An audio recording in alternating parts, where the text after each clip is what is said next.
ان الشرک لظلم عظیم، شرک بہت بڑا ظلم ہے۔ یہ بات فرمائی تو درمیان میں ایک بات اور کہہ دی، وَوَصَّيْنَا الْإِنسَانَ بِوَالِدَيْهِ، اور ہم نے انسان کو اس کے ماں باپ کے بارے میں تاکید فرمائی ہے، حملت امہ وہنن علی وہن، کہ اس کی ماں نے اسے پیٹ میں رکھا ہے اور کمزوری پر کمزوری جھیلتی رہی، وفصالہ فی عامین، اور 2 سال تک دودھ پلاتی رہی، اور اس انسان سے فرمایا انشکر لی ولی والدیک، اے انسان میرا شکریہ ادا کر اور اپنے والدین کا شکریہ ادا کر، الی المصیر، تم نے لوٹ کر میری طرف آنا ہے۔ یہ اللہ تعالیٰ نے ماں باپ کی عظمت و شان اور ان کی اہمیت کو کس انداز میں بیان کیا ہے کہ تیری ماں نے پیٹ میں رکھا ہے، تکلیفوں پر تکلیفیں جھیلتی آئی ہے، تجھے دودھ پلاتی رہی ہے، اس لیے تمہیں کرنا کیا ہے کہ انشکر لی ولی والدیک، بھی دودھ تو ماں نے پلایا، جنم تو ماں نے دیا ہے جی، بوجھ تو ماں نے اٹھایا ہے، لیکن شکریہ اللہ تعالیٰ کہتا ہے دونوں کا ادا کرو، انشکر لی ولی والدیک، میرا بھی اور والدین کا بھی، ساتھ باپ کو بیان کر دیا ہے، اس لیے کہ باپ سبب ہے، باپ بچے کی ولادت کا سبب ہے، ماں اور باپ دونوں سبب ہیں، باپ کے بغیر بچہ نہیں ہوتا۔ وہ ایک قدرت کا اظہار ہوا کہ جب آدم علیہ السلام کو بغیر ماں باپ کے تخلیق کر دیا اور حضرت عیسیٰ روح اللہ علیہ السلام کو بغیر باپ کے پیدا فرما دیا، یہ قدرت کا اظہار، قانون یہی ہے، قانون یہ ہے، انا خلقنا الانسان من نطفۃ امشاج، اللہ تعالیٰ نے انسان کو ملے جلے پانی سے تخلیق فرمایا، اور ایک مقام پر اللہ تبارک و تعالیٰ ارشاد فرماتا ہے، تمام انسانیت کو خطاب کیا اللہ تبارک و تعالیٰ، یا ایھا الناس، اے لوگو، انا خلقناکم من ذکر و انثی، اے انسانوں ہم نے تمہیں مذکر اور مؤنث سے پیدا کیا، مرد عورت دونوں کے لیے، دونوں کا ذکر ہے۔ جب بیان کیا کہ تمہاری ماں نے تمہیں پیٹ میں رکھا ہے، تمہیں دودھ 2 سال پلاتی رہی ہے یعنی، تو آگے فرمایا انشکر لی ولی والدیک، میرا بھی شکریہ ادا کرو، ماں باپ دونوں کا شکریہ ادا کرو، صرف ماں کا نہیں۔ اس کی شان بیان کی ہے کہ اس نے یہ تکلیف اٹھائی ہیں، لیکن شکریہ میں دونوں کا ذکر ہے۔ اچھا، اب یہ دونوں ماں باپ جو ہیں جب ان کا ذکر کیا تو شکریہ کے بعد وہ کون ہیں؟ مسلمان ہیں، غیر مسلم ہیں، کافر ہیں، مشرک ہیں، یہ چیپٹر نہیں اس وہاں بیان کیا، وہاں یہ بیان کیا انشکر لی ولی والدیک، میرا شکریہ ادا کرو اور اپنے والدین کا شکریہ ادا کرو، یہ رب کائنات ارشاد فرما رہا ہے۔ آگے فرمایا وَإِن جَاهَدَاكَ عَلَىٰ أَن تُشْرِكَ بِي مَا لَيْسَ لَكَ بِهِ عِلْمٍ، فرمایا اگر وہ دونوں تجھ سے کوشش کریں کہ میرے ساتھ شریک کرو، فَلَا تُطِيعْهُمَا، پھر اطاعت نہیں کرنی، یعنی شرک میں اطاعت نہیں کرنی، والدین کی شرک میں، کفر میں اطاعت نہیں کرنی، کیونکہ یہ اللہ تعالیٰ کا حق ہے، اس میں ان کا مقام نہیں دیکھا جائے گا، اللہ تعالیٰ کی شان دیکھی جائے گی۔ اور وَصَاحِبُهُمَا فِي الدُّنْيَا مَعْرُوفًا، اس کے باوجود کہ اگر وہ شرک کی دعوت دیتے ہیں، فرمایا ان کی بات نہیں مان، لیکن دنیا میں اس کے باوجود بھی دنیا میں اچھی طرح ان کا ساتھ دو۔ اب جب وہ شرک کی دعوت دیتے ہیں، اللہ تعالیٰ نرمی فرما رہا ہے، رحمت فرما رہا ہے کہ ان کے ساتھ دنیا میں اچھی طرح ساتھ دو، تو جب دیکھا کہ ماں باپ تو شرک کی دعوت دیتے ہیں، کفر کی دعوت دیتے ہیں، اب انسان جائے کدھر؟ تو اس موقع پر فرمایا وَاتَّبِعْ سَبِيلَ مَنْ أَنَابَ إِلَيَّ، فرمایا اس کی لکیر کے فقیر بن جاؤ جو میری طرف جھکا ہوا ہے۔ اس تناظر میں رب کائنات نے یہ بات فرمائی ہے۔ اس لیے اگر کوئی یہ کہے نا کہ لکیر کا فقیر نہیں ہونا چاہیے، تو اس سے وضاحت ضرور لینی چاہیے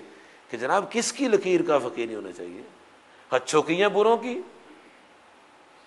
پھر اب وہ فیصلہ کرے گا کہ کسی کے بھی نہیں ہونا چاہیے، نہ اچھوں کی نہ بروں کی، تو پھر یہ قرآن پاک کا انکار ہو جائے گا۔ نہیں، بروں کی لکیر کا فقیر نہیں ہونا چاہیے، بروں کے نقش قدم پر نہیں چلنا، اچھوں کے نقش قدم پر چلنا ہے۔ اللہ تبارک و تعالیٰ کہ پیارے نبی کریم صلی اللہ علیہ وآلہ وصحبہ وبارک وسلم، آپ کی ذات ایک ایسی ذات ہے کہ جن کے بغیر انسان واصل باللہ نہیں ہو سکتا، اللہ تعالیٰ سے تعلق قائم نہیں ہو سکتا،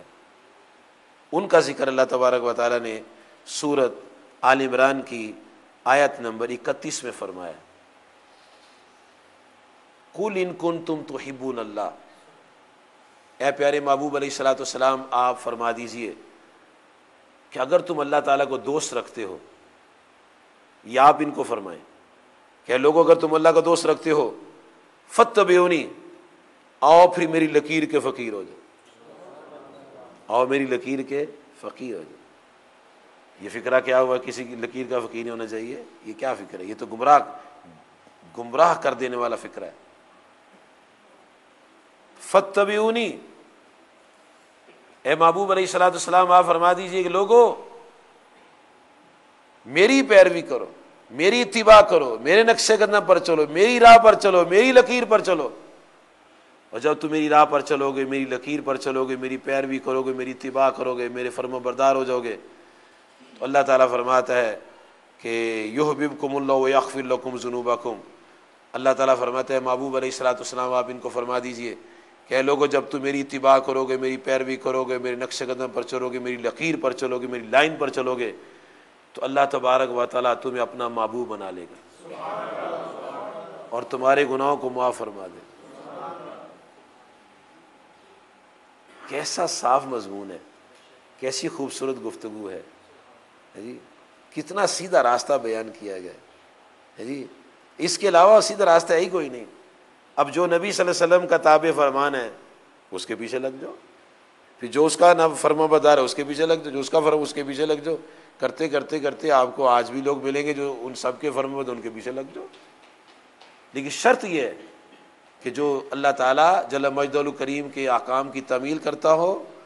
اور نبی صلی اللہ علیہ وسلم کا پیروکار ہو، گمراہ کے پیچھے نہیں، بے حد جو ہدایت پر نہیں اس کے نقش قدم پر نہیں چلنا، جس کا عقیدہ غلط ہے اس کے پیچھے نہیں لگنا، جس کا عقیدہ صحیح ہے، جس کا عقیدہ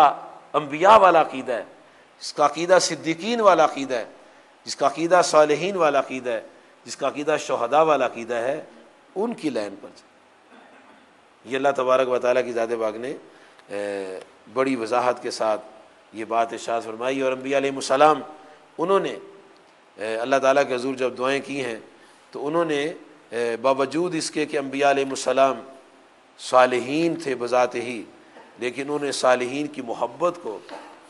اور ان کی راہ کو اہمیت دیتے ہوئے اللہ تعالیٰ کے حضور کس انداز میں دعائیں کی ہیں۔ سورۃ النمل میں اللہ تعالیٰ ارشاد فرماتا ہے، حضرت سلیمان علیہ السلام نے اللہ تعالیٰ کی بارگاہ میں دعا کی، کہتے ہیں ربی اوزینی ان اشکر نعمتک التی انعمت علی، یا اللہ مجھے توفیق عطا فرما تاکہ میں تیری نعمتوں کا شکریہ ادا کروں، جو نعمتیں تو نے مجھ پر فرمائی اور میرے والدین پر فرمائی، وَنَعْمَلَ صَالِحًا، اور یہ کہ میں وہ اعمال کروں جو اچھے اعمال ہیں، ترضیٰ ہو جن سے تو راضی ہو جائے، اور پھر آگے کہتے ہیں وَأَدْخِلْنِي بِرَحْمَتِكَ فِي عِبَادِكَ الصَّالِحِينَ، اے مولا کریم مجھے اپنی رحمت سے اپنے صالح بندوں میں شامل فرما۔ حالانکہ وہ خود نبی ہیں، نبی خود ہی صالح ہوتے ہیں، لیکن صالحین کی اہمیت کو انہوں نے کیسی شان کے ساتھ بیان کیا کہ اللہ ہمیں صالحین میں شامل فرما۔ جناب حضرت یوسف علیہ السلام جب ان کے والدین ان کے پاس آ گئے اور ملاقات ہوئی اور پچھلی محبت کی داستانیں چھڑیں، تو جناب حضرت یوسف علی نبینا علیہ صلاۃ وسلام و تحیۃ وثنا نے اللہ تعالیٰ کے حضور دعا کی ہے، اور اس دعا کو اللہ تعالیٰ کی ذات پاک نے سورۃ یوسف میں بیان فرمایا۔ جب ماں باپ ملے تو عرض کرتے ربی قد آتیتنی من الملک، اے میرے پروردگار تو نے مجھے سلطنت عطا فرمائی، وعلمتنی من تعویل الاحادیث، اور مجھے باتوں کا انجام نکالنا سکھایا، اس کا علم مجھے عطا فرمایا، مولا فاتر